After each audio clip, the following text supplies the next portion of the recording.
ဘဲဥမဆလာချက်လေးဒါစီချက်တက်နေတာပါရှင်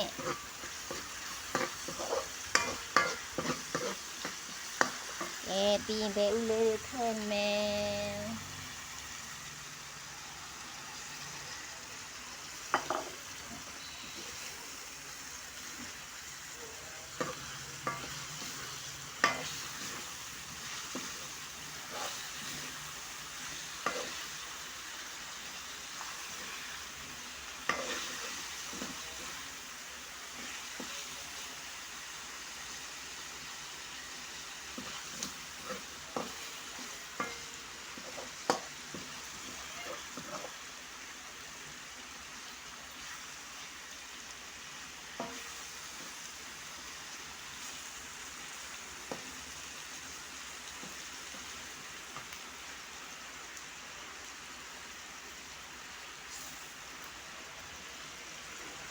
นี่น้องลงอีลีเทบาเม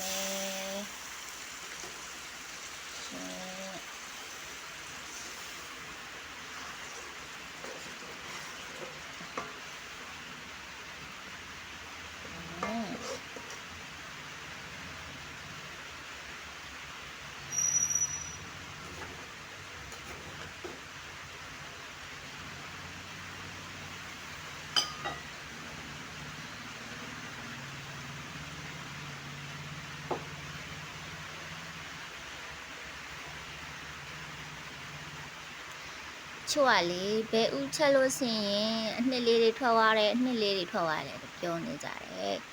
အဲ့ဒါကြတော့လေဘာဖြစ်လို့လဲဆိုတော့ဘဲဥလေးတွေချက်တဲ့ခါကျစားချက်ချင်နေရလေဘဲဥလေးတွေပလက်ပဲချက်ပေးရပါမယ်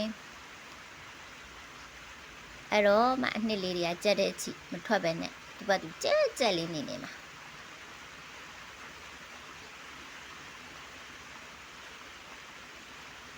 မခုတ်လေးချန်သူကအောက်ကဆူတဲ့ပွက်တဲ့အားနဲ့အနှစ်လေးတွေကချောင်းပြီးတော့ထွက်သွားကုန်တာလေအဲကြောင့်မို့လို့ကြက်တဲ့အထိဒီလိုပက်လက်လေးတွေပဲ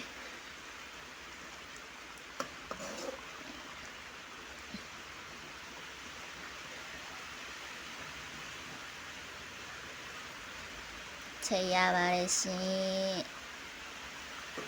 ညစားလို့က